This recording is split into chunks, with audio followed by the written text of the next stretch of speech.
그녀를 보는 순간 심장이 멎는 듯 했다. 비가 추적추적 내리는 서울 강남역 근처 거리에서 우산을 들고 서 있는 미경을 발견한 순간 모든 과거가 한꺼번에 밀려왔다. 대학 시절 나를 매일 울리고 고립시켰던 그 여자. 그런데 왜 지금 그녀의 눈빛은 그렇게 부드러운 걸까?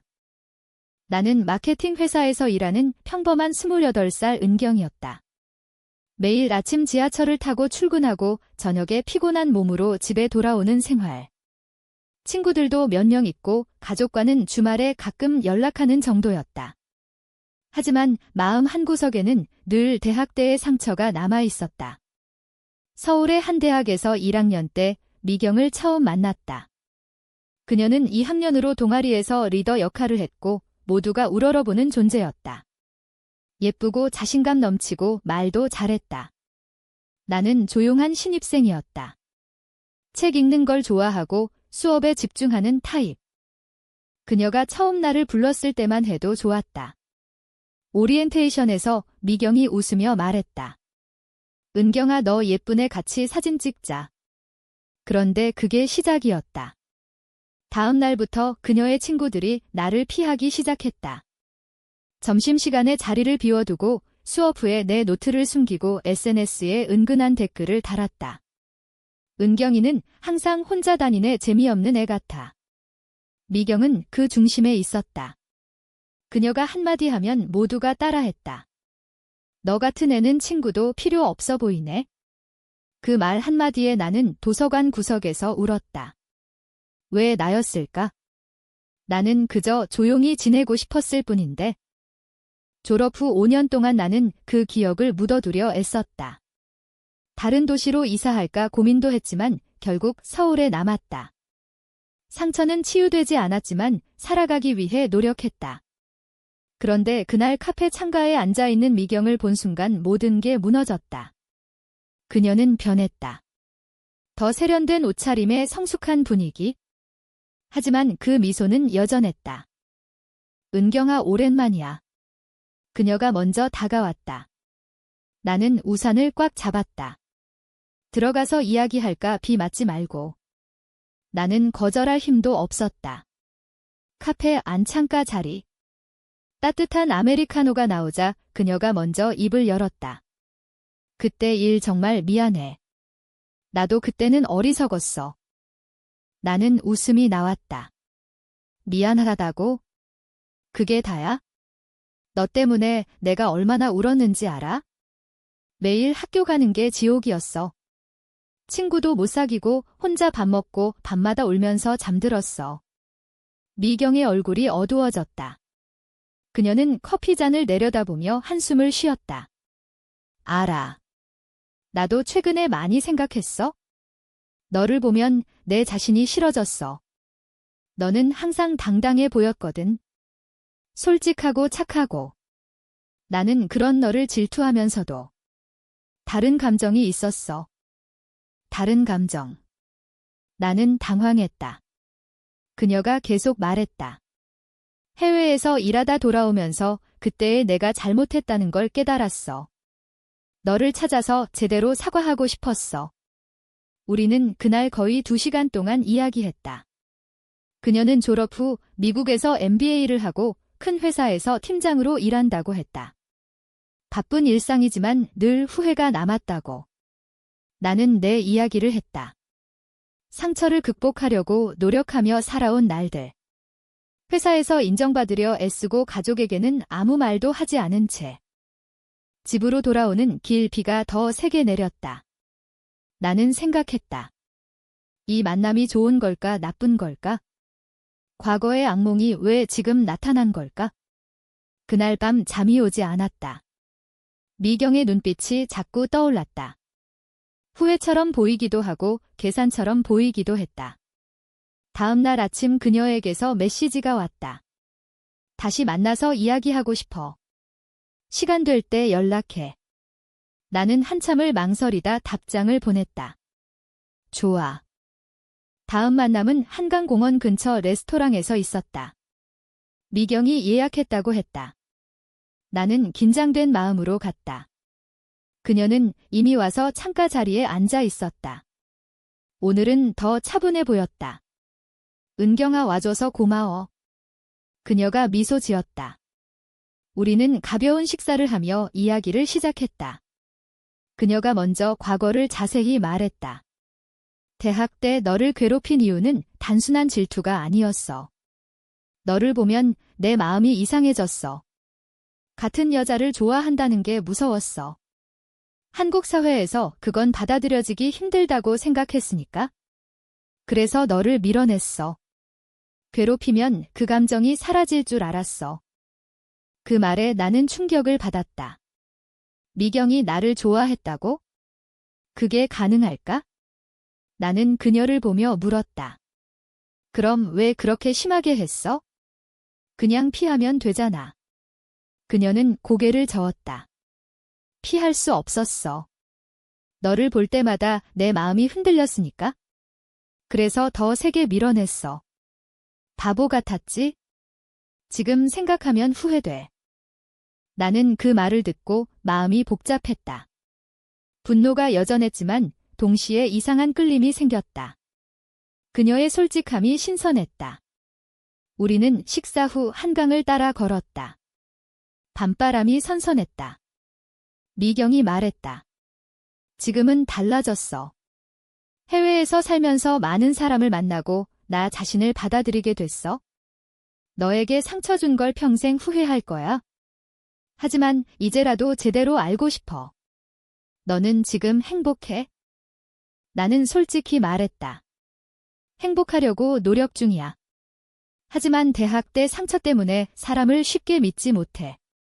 특히 너처럼 강한 사람을 보면 불안해져. 그녀는 고개를 끄덕였다. 이해해. 천천히 다가가고 싶어. 강요하지 않을게. 그날 우리는 번호를 다시 확인하고 헤어졌다. 집에 돌아와 나는 침대에 누워 생각했다. 미경의 말이 진심일까? 아니면 또 다른 게임일까? 며칠 후 우리는 또 만났다. 이번에는 그녀가 회사 근처로 찾아왔다. 점심을 같이 먹자고. 대화는 점점 자연스러워졌다. 그녀는 내 일을 물었고 나는 그녀의 해외 생활 이야기를 들었다. 그녀가 웃을 때마다 대학 때의 날카로운 미소가 떠올랐지만 이제는 부드러웠다. 나는 점점 그녀의 다른 면을 보게 됐다. 후회하고 반성하는 미경. 하지만 여전히 경계심을 놓을 수 없었다. 어느 날 미경이 말했다. 은경아, 나 진심이야. 너를 다시 만나고 싶었던 이유는 사과뿐만이 아니야. 아직도 너를 좋아해. 그 말에 나는 당황해서 자리를 피했다. 집으로 돌아오는 길 마음이 혼란스러웠다. 과거의 가해자가 지금 나를 좋아한다고? 이게 무슨 일인가? 나는 거울을 보며 물었다. 너는 어떻게 하고 싶은 거니, 은경아? 시간이 지나면서 미경과의 만남이 잦아졌다. 그녀는 조심스럽게 다가왔다. 꽃을 선물하거나 내가 힘들 때 커피를 사다 주거나 회사에서 프로젝트가 힘들 때 그녀가 조언을 해주기도 했다. 나는 점점 그녀에게 마음을 열었다. 하지만 동시에 엄청난 내적 갈등이 있었다. 어떻게 과거를 괴롭힌 사람을 좋아할 수 있지? 이건 배신인가 스스로에 대한. 어느 주말 우리는 남산에 올랐다. 서울 야경이 아름다웠다. 미경이 말했다. 은경아, 나 때문에 내가 얼마나 아팠을지 이제야 실감해. 미안해. 정말 미안해. 그녀의 목소리가 떨렸다. 나는 그때 처음으로 그녀의 눈물을 봤다. 그 순간 내 마음이 흔들렸다. 분노가 서서히 녹아내리는 느낌이었다. 하지만 현실은 만만치 않았다. 어머니가 전화를 했다. 은경아, 이번 주에 좋은 사람 소개할게. 회사 동료 아들인데 괜찮은 청년이야. 결혼 생각할 나이잖니? 나는 거절하려 했지만 어머니의 목소리가 단호했다. 우리 집안에서 그런 소리 하지 마. 사회가 어떻게 보겠니? 한국 사회에서 동성애는 여전히 큰 금기였다. 가족에게 말할 수 없는 비밀. 나는 미경과의 관계를 숨겼다. 미경과 나는 점점 가까워졌다. 손을 잡는 순간부터 시작된 작은 접촉. 그녀의 따뜻한 시선. 나는 처음으로 누군가를 사랑한다는 감정을 느꼈다. 하지만 그 사랑은 아팠다. 밤마다 과거의 기억이 되살아났다. 미경의 차가운 말투. 친구들의 따돌림. 나는 그녀에게 물었다. 너 정말 변한 거야? 다시 나를 상처 주지 않을 자신 있어? 그녀는 고개를 끄덕였다. 자신 있어. 너를 위해 노력할게. 회사에서 동료가 물었다. 요즘 누구 만나? 얼굴이 밝아졌어. 나는 웃으며 넘겼지만 속으로는 불안했다. 이 관계를 계속하면 어떤 대가를 치를까? 가족의 실망. 사회의 시선. 하지만 미경과의 시간은 점점 소중해졌다. 그녀와 함께 있으면 대학 때의 내가 아닌 지금의 내가 느껴졌다. 어느 날 미경이 진지하게 말했다. 은경아, 나랑 제대로 사귀어 볼래? 나는 한참을 망설이다 고개를 끄덕였다. 좋아. 하지만 천천히 가자. 그 순간부터 우리의 관계는 새로운 단계로 들어갔다. 그러나 평화는 오래가지 않았다. 문제는 예상치 못한 곳에서 터졌다. 대학 동창 모임에서 옛 친구 하나가 우리 관계를 알게 됐다. 그녀는 미경의 과거를 기억하고 있었다. 은경아, 너 미경이랑 사귀는 거야? 그 애가 너를 얼마나 괴롭혔는데? 어떻게 그럴 수 있어? 그 말이 퍼지면서 가족에게까지 들어갔다. 어머니가 전화로 소리쳤다. 은경아, 너 미쳤니? 여자를 좋아한다고? 그것도 과거에 너를 괴롭힌 애랑. 집에 당장 와. 집에 가자. 아버지와 어머니가 기다리고 있었다. 어머니는 울면서 말했다. 우리 집안에 그런 일 생기면 어떻게 하니? 결혼하고 아이 낳아야지. 사회가 뭐라고 하겠어? 아버지는 말없이 담배만 피웠다. 나는 설명하려 했지만 소용없었다. 미경은 나 때문에 내 인생 망쳤어. 용서할 수 없어. 미경도 힘들어했다. 그녀는 과거의 친구들에게 연락해 공개적으로 사과했다. 그때 내가 잘못했다. 은경이에게 상처 줘서 미안해. 하지만 일부 친구들은 여전히 비난했다. 너희 둘 다 이상해. 우리는 큰 싸움을 했다. 나는 미경에게 소리쳤다. 너 때문에 내 가족이 날 버릴 판이야. 이게 내가 말한 노력인가? 미경은 눈물을 흘리며 말했다. 나도 포기하고 싶지 않아. 하지만 내가 행복하지 않으면 나도 행복할 수 없어. 내가 선택해.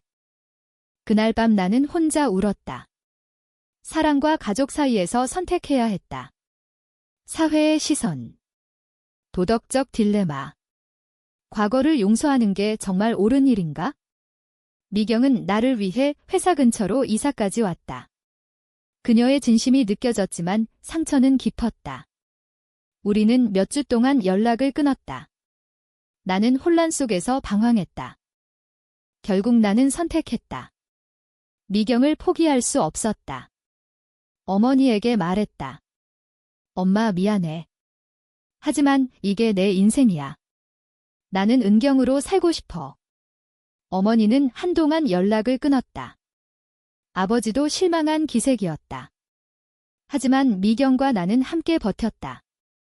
그녀는 매일 내 곁을 지켰다. 작은 선물과 따뜻한 말로 상처를 치유해 주었다. 시간이 지나면서 가족도 조금씩 변했다. 어머니가 먼저 연락했다. 은경아, 내가 행복하다면? 천천히 받아들일게. 완전한 이해는 아니었지만 시작이었다. 나는 미경과 함께 새로운 삶을 시작했다. 과거의 상처는 여전히 남아있지만 그 상처가 우리를 더 강하게 만들었다. 지금 나는 미경의 손을 잡고 서울 거리를 걷는다. 그녀가 웃으며 말한다. 은경아, 고마워. 나를 믿어줘서. 나는 대답한다. 나도 고마워. 나를 기다려줘서. 과거의 괴롭힘 가해자를 용서하고 첫사랑으로 받아들이는 것이 정말 올바른 선택일까? 당신은 어떻게 생각하나요?